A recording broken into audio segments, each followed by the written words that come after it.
In front of me is Black Shark 5 Pro, and let me show you how to clear browsing data.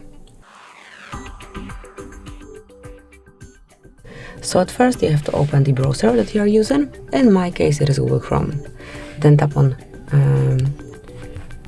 more icon right here and select history. And here click on clear browsing data, read basic and advanced options. So under basic you've got browsing history, cookies and site data, and cache images and files. And then if you click on advanced, you will see also saved passwords, out of inform data, and site settings.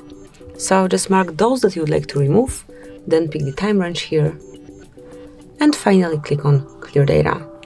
And that's it. As you can see, it has been done. So that would be all. Thank you for watching. Please subscribe our channel and leave the thumbs up.